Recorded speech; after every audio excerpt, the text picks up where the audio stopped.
Esselamu Aleyküm ve Rahmetullahi ve Berekatuhu. Kadirlik Kur'an talebeleri, kırındaşlarım, hem Allah'ınki muşu vakti hayırlık olsun. Ben Abdülaziz Beştoğrak, İstanbul'dan sizlerge selam yollayayım. Biz davamlaştırıp kilovatkan Kur'an sözleriniki kimliki seferimizde davamlaştırıyoruz yine. 78. Kur'an sözlerinin nazil buluş tertibi boyunca 78. dersini tüngen sürünü tüngen birlikte ügünüp ütken top bugün 79.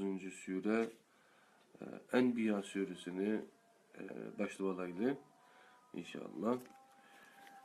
Bu kitap doğruluk kısaca şöndürüp ütey sırtta bamdat için ezan çıkıvadı da kadarlıklarındaşlar.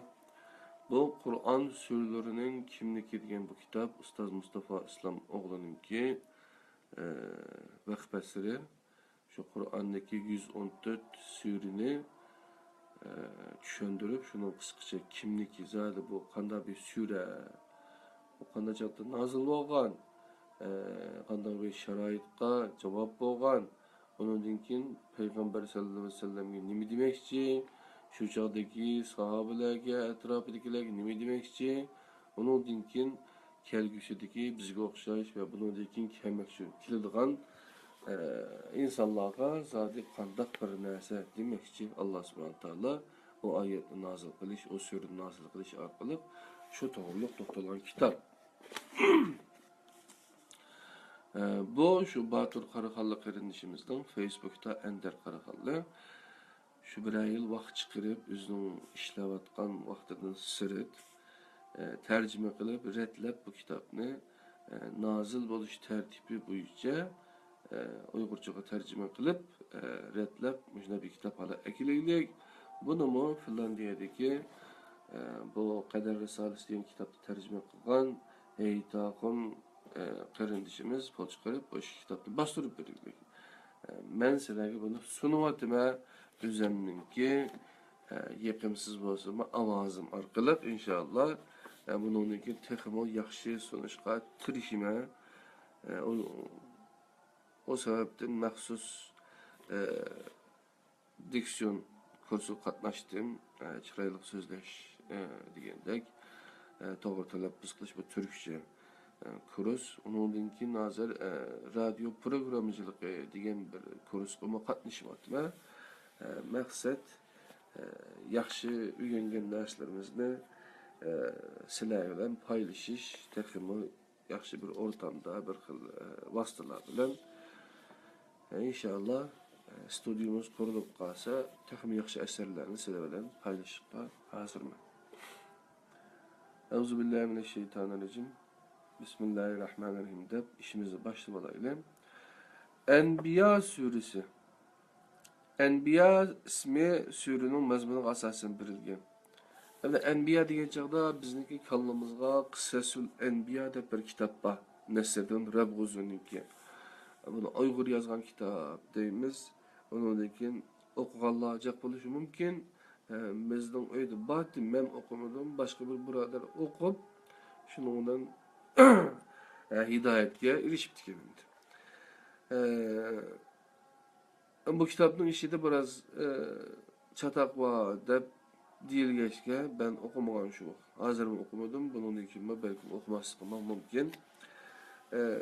Nimiş kılgen çağda onun içinde İsrailiyattan Hristiyanlarınki, Yahudilarının mənbəlerinden elingan bazı Kur'an'a düşmeydiğen gep sözle bekçek diyen anılgan şeyden Enbiya dese onun aşağı isim kilidi. Yani sürüde Hazreti İbrahim'den başlayıp 17 peygamberden ismi tilgi elingan. Bunlar Hazreti Musa, Hazreti Harun, Hazreti İbrahim, Hazreti İshak, Hazreti Yakup, Hazreti Lut, Hazreti Nuh, Hazreti Süleyman, Hazreti Davud, Hazreti Eyyub, Hazreti İdris, Hazreti İsmail, Hazreti Salih, Hazreti Yunus, Hazreti Zekeriya, Hazreti Yahya, Hazreti İsa katarlıklar bulup Kur'an'da Enbiya suresinin başka surede bundaq ziş şekilde tilga ilinmagan. Hazırki ümidin şavatman iki kardeşimiz bakken birisi mukaddes kardeşimiz Yaponiyadaki Allah sizden razı olsun. Yenimize toğrak ana benim anam ken Başakşehir'de tinşavatipti. Hemen Allah razı olsun. Sure Mekke'nin ahirki mezgilide nazil bolgan bulup, Cabir bin Zeyd Secde Nahil suresinin arasıga, başqalar İbrahim Mü'minun suresinin arasıga tizgan. 3. ayeti bu surenin 1. Akabe beytinden miladi 621-den keyin nazil bolganligini ko'rsatdi. İbn İshaq naql qilgan Zuhruf suresinin 57. ayetining bu surenin 98. ayetini iman qilganligi haqidagi İbn Abbas rivoyatiga asoslanganda Enbiya suresi Zuhruf suresining burun nazil bo'lgan. Bu ma'lumotlarga asoslanganda sureni Risolatning 12-yilda nazil bo'lgan suralar qatoriga tizishga bo'ladi. Surenin ana temisi Kur'an'ın merkezi ideyasini bayan kılgan kiriş sözge okşap kaladan. Sure dininin 3 asaslı bul teşi, yani tevhid, ahiret ve nubuvvet hakkında toxtalgan. Sure insanlara haratılgan bir agahlandırış bilen başlandı. Bismillahirrahmanirrahim. Euzubillahimineşşeytanirracim. Bismillahirrahmanirrahim. İqtaraba linnâsi hisabuhum ve hum fi gafletin mu'rizun. Sadakallah. İnsanlardan ularning amellerini hesap edilen vakit, yani kıyamet yıkınlaştı. Halbuki ular gaflet içinde bu hakikatten yüz örmektedir. Andın Resulullah'ın nübüvveti inkar kılmakçı bolganlarning nima deyishni bilinmay tangirqab yurganligi bayon qilinadi. İnkar qiluvchi muhataplar yana o'xshash ishni qilmoqda bo'lib, ular inson nabiyining o'rniga farishta nabiyni talab qilgan edi. Ularga avatilgan har rasulning inson jinsidan ekanligi eskartiladi. Bu xil talablar inkorchilarning haqiqiy g'arizini yo'shirishdagi bahonasi edi. İşenmezlikte çin turgan narsa özleriga sharaf bag'ishlash uchun tushirilgan vahiydan boshqa narsa emas edi. Vahiy alamlarning Rabbining iltifoti bo'lib, vahiyga ishonish bilan inson sharafga ega bo'ladi. Bismillahirrahmanirrahim. لقد أنزلنا إليكم كتابا فيه ذكركم أفلا تعقلون. Sadakallah. Sizlerning şan şerefinglarni öz ichiga olgan kitobni, ya'ni Qur'onni sizlarga haqiqatan nozil qilib berdik. Buni tushunmamsizlar. Men bu dersninki ismini merkezishni unutib qoldim qarindoshlar. Bir hizmetay. Biz 79. ders keldik. 79. Nimette sure Enbiya.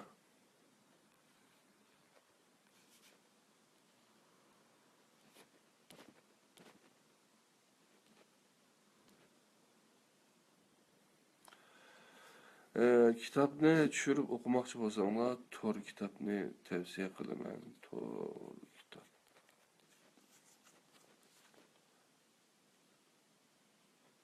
Facebook'tan Tor kitap deb izlasanglar chiqadi bu qatorli qarindoshlar. İnsanning bir yaratilish maqsadi bor. İnsan uchun yaratilganlarning bir maqsadi bo'ladi-yu. Osmonlar, zemin onun uchun yaratib berilgan ilohiy shah asar insonning bir yaratilish maqsadi bo'lmamdi. Tüvendik ayetler bu ilahi hakikatini eskertip verdi. Bismillahirrahmanirrahim. وَمَا خَلَقْنَا السَّمَاءَ وَالْأَرْضَ وَمَا بَيْنَهُمَا لَاعِبِينَ لَوْ عَرَدْنَا أَن نَّتَّخِذَ لَهْوًا لَاتَّخَذْنَاهُ من لدنا إن كنا غافلين. Sadakallahu aleyhi. İyi insanlar, biz asmanni, zeminni ve ularning arasidagi narsalarni o'ynab yaratganimiz yo'q. Agar biz ish pushqi qilmoqchi bo'lsak, qashimizdagi narsalar bilan qilatdik, lekin biz bunday qilmaymiz. Qur'on koinotdagi tartibni onu yaratquchining vahdaniyatining dalili qilib ko'rsatdi.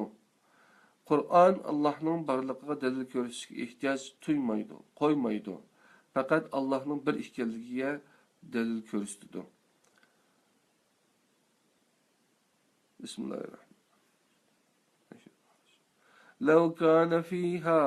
لو كان فيها آلهة إلا الله لفسدتا فسبحان الله رب العرش أما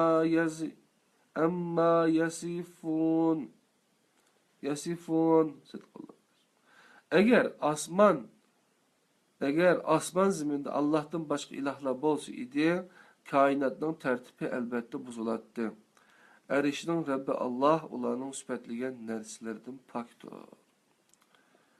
Sure inkar qilguvchilarni qoyil qilish maqsadi faqat o'z davrining insonlarida emas, bütün insonlarning mutlaq ko'pchiligi xabardor bo'lmagan koinotdagi ilohiy haqiqatlarni bayon qiladi. Assalomu alaykum Gulxon qarindishim. Allah senden razı olsun.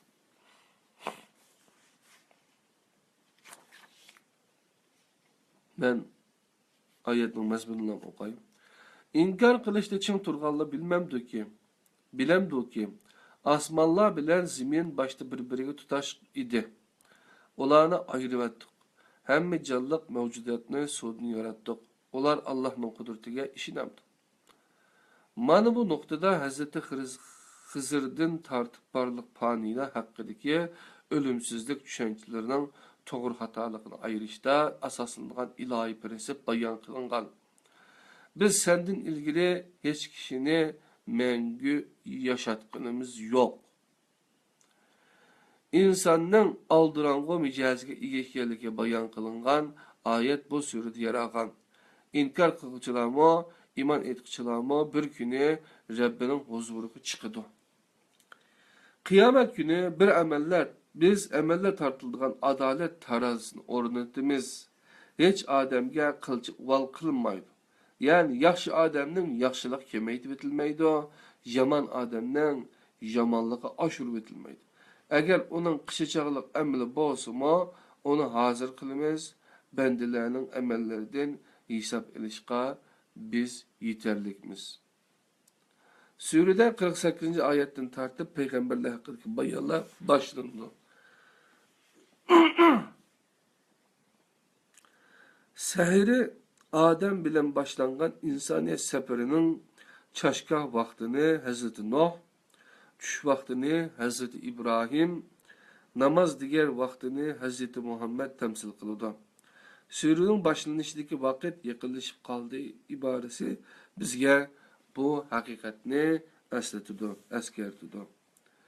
Surede tertip bo'yicha Hazreti Musa, Hazreti Harun hem de ulağı berilgan ilahi vahiylar haqida bayonlar berildi.